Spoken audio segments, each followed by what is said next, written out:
काल पप्पाचा अचानक कॉल आला आणि ये म्हटले आईस्क्रीम खायला. मला पण वाटलं की खरंच बोलत आहे. म्हटलं ठीक आहे येते. पप्पा म्हणले काय तो आम्हाला सगळीकडे व्हायरल केलंस, व्हिडिओ बनवून टाकलास आणि आम्हाला तर काही आयडिया पण नाही. गावात कुठे पण गेले की सगळे म्हणतात तुम्ही काय मुलामुलीकडे जाऊन मस्त आईस्क्रीम वगैरे खातायत, एन्जॉय करतायत. तर म्हटलं हा का, मला पण थोडंसं आश्चर्य झालं. पप्पा म्हणले गावामध्ये सगळेजण तुझे व्हिडिओ बघतायत, म्हणतात तुमची मुलगी व्हिडिओ बनवते, पण म्हणे तुझे तर व्हिडिओ काय आम्हाला दिसत नाही आहेत, कसे बघायचे ते आम्हाला पण सांग. मम्मी पण म्हणत होती की खूप बाया चर्चा करतात की हा मुलगी तुमची व्हिडिओ बनवते, पण आम्हाला काही दिसत नाही, आम्हाला पण बघायचे आहेत, सांग. म्हटलं ठीक आहे. मम्मी पप्पाला तर आता मी करून दिलं की हा त्यांना पण माझे व्हिडिओ बघता येतील.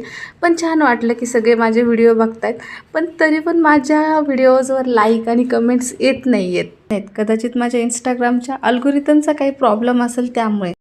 सकाळी टिफिनची घाई होती, मग मी सगळ्यात अगोदर अख्खा मसूर बनवून घेतला, पोळ्या करून घेतल्या आणि सरांना अख्खा मसूर खायचा नव्हता, त्यामुळे मग त्यांच्यासाठी कांद्याची पात करून घेतली.